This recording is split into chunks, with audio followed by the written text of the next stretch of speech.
నిజముగా మీరు నేను నియమించిన విశ్రాంతి దినములను ఆచరింపవలెను.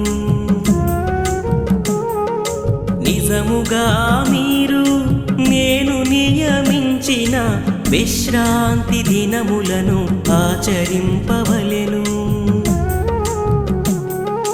మిమ్మును పరిశుద్ధపరచు యావేను నేనే అని తెలిసి కొనునట్లు అది మీ తరతరములకును నాకును నీకును గురుతగును.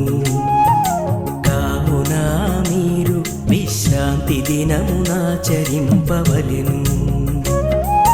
నిజముగా మీరు నేను నియమించిన విశ్రాంతి దినములను ఆచరింపవలెను. ప్రియమైన సహోదరి సహోదరులందరికీ షలోం. ఈ కార్యక్రమాన్ని వీక్షిస్తున్న మా ప్రేక్షకులందరికీ మా హృదయపూర్వక వందనములు.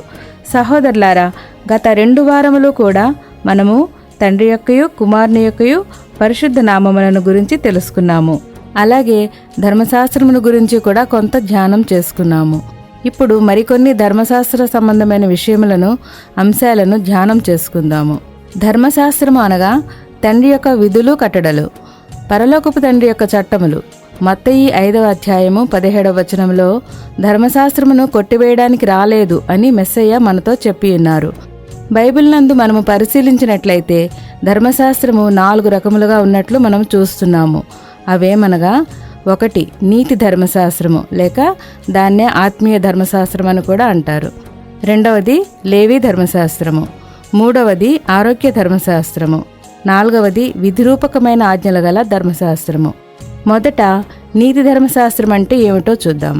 ఆత్మీయంగా పరమతండ్రితో మనము సన్నిహితంగా ఉండడానికి ఆయన మనకు కొన్ని కట్టడలను వాటి నియామక కాలంలో చేయవలెనని ఆజ్ఞ ఇచ్చిన్నారు. అవి ఏమనగా లేవీకాండము 23వ అధ్యాయము 1వ వచనము నుండి 3వ వచనం వరకు చూసినట్లయితే, మరియు యావే మోషేకు ఇలాగూ సెలవిచ్చెను, నీవు ఇశ్రాయేలీయులతో ఇట్లనుము, మీరు చాటింపవలసిన యావే నియామక కాలములు ఇవే. ఈ కాలముల యందు మీరు పరిశుద్ధ సంఘములుగా కూడవలెను. నా నియామక కాలములు ఇవి. 6 దినములు పనిచేయవలెను. వారము 7వ దినము విశ్రాంతి దినము. అది పరిశుద్ధ సంఘపు దినము. అందులో మీరు ఏ పని అయినను చేయకూడదు. మీ సమస్త నివాసముల యందు అది యావే నియమించిన విశ్రాంతి దినము. అలాగే 5వ వచనంలో చూసినట్లయితే, మొదటి నెల 14వ దినమందు యావేకు పస్కా పండుగ జరుగును. 6వ వచనంలో ఆ నెల 15వ దినమున యావేకు పొంగని రొట్టెల పండుగలు జరుగును.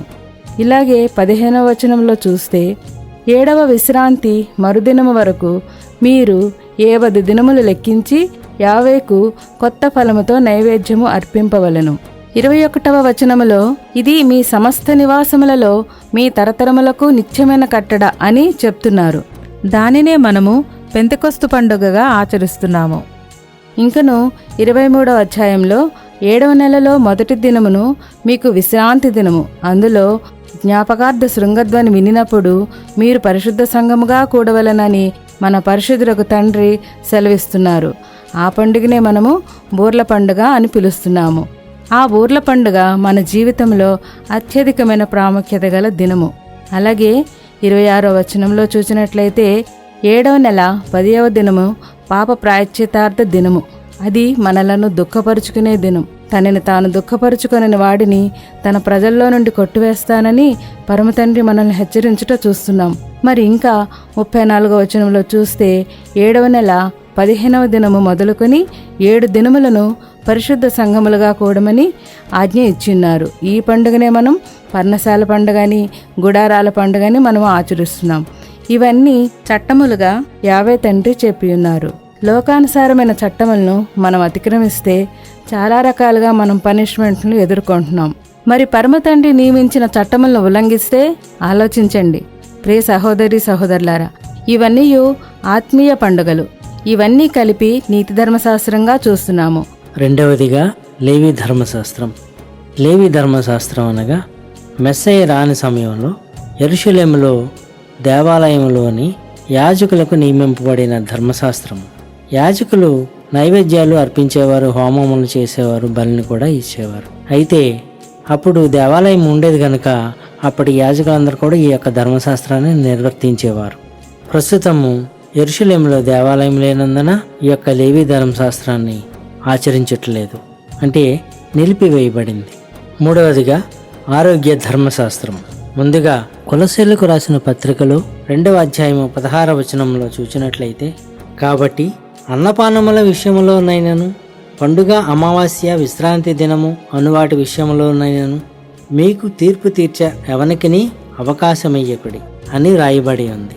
ఈ యొక్క వాక్యములో అమావాస్య అనున్నది తెలుగులో జరిగినటువంటి తప్పు తర్జుమా. ఇక్కడ అమావాస్య అను చోట మనము నెలారంభము అని చదువుకోవాలి. ఇందును బట్టి తినేవాటి విషయంలో అనగా లేవీకాండం 11వ అధ్యాయము అంతా చదివినట్లయితే ఏమి తినవచ్చు, ఏమి తినకూడదు అనే విషయాలను మనం గ్రహించుతాం. ప్రతి ఒక్కరూ 11వ అధ్యాయం అంతా చదువుకోగలరు. ఇది ఆరోగ్య ధర్మశాస్త్రముగా చూస్తున్నాము. ఇక 4వ ధర్మశాస్త్రం విధిరూపకమైన ఆజ్ఞలు గల ధర్మశాస్త్రం. మెస్సయ్య గారు రాని సమయంలో ఆచరించిన ధర్మశాస్త్రం ఇది. శరీరముతోనూ ఆచారములతోనూ బలులు, నైవేద్యములు, హోమములతో చేయబడిన ధర్మశాస్త్రము. ఇందు విషయమై ఎఫెసీయులకు 2వ అధ్యాయము 13వ వచనంలో చూస్తే, అయినను మునుపు దూరస్థులైన మీరు ఇప్పుడు మెస్సయ్య యాషువనందు మెస్సయ్య రక్తము వలన సమీపస్థులై ఉన్నారు.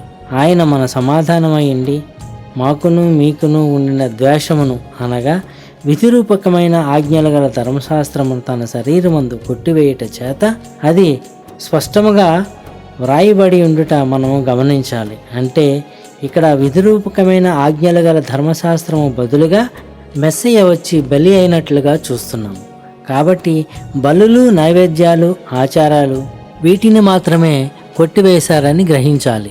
ఆయన రక్తంలో వాటిని కొట్టివేసి మనకు రక్షణను అనుగ్రహించారు. కాబట్టి ఈ 4 ధర్మశాస్త్రములలో ఈ ధర్మశాస్త్రము, లేవీ ధర్మశాస్త్రం మాత్రము మనం చేయనక్కర్లేదు. మిగతా ఆత్మీయ ధర్మశాస్త్రము అలాగే ఆరోగ్య ధర్మశాస్త్రం మనం ఖచ్చితంగా ఆచరించాలని గమనించాలి ప్రియులారా. అందుకే యెషయా గ్రంథంలో 34వ అధ్యాయం 16వ వచనంలో యావే గ్రంథమును పరిశీలించి చదువుకొనిడి అని వ్రాయబడి ఉన్నది. ఇప్పటి వరకు 4 ధర్మశాస్త్రములను గురించి తెలుసుకున్నాము. మరలా వచ్చే వారం మరిన్ని ఆసక్తి గల అంశాలతో మీ ముందు ఉంటాం. అందరికీ షలోమ్. నిశ్చయముగా అది మీకు పరిశుద్ధము, పరిశుద్ధము. దానిని అపవిత్రపరచిన తన ప్రజల నుండి కొట్టబడును. నిశ్చయముగా అది మీకు పరిశుద్ధము, పరిశుద్ధము. దానిని అపవిత్రపరచిన తన ప్రజల నుండి కొట్టబడును. అనుదినము పని చేయవచ్చును, అనుదినము పని చేయవచ్చును. 7వ దినము యావేకు ప్రతిష్టమైన విశ్రాంతి దినము. 7వ దినము యావేకు ప్రతిష్టమైన విశ్రాంతి దినము. అది ఏ సబ్బాతు దినము. అది ఏ విశ్రాంతి దినము. నిజముగా మీరు నేను నియమించిన విశ్రాంతి దినములను ఆచరింపవలెను. నిజముగా మీరు నేను నియమించిన విశ్రాంతి దినములను ఆచరింపవలెను. మిమ్మును పరిశుద్ధపరచు యావేను నేనే అని తెలిసి కొనున్నట్లు అది మీ తరతరములకును నాకును నీకును గురుతగును. కావున మీరు విశ్రాంతి దినమునాచరింపవలెను. నిజముగా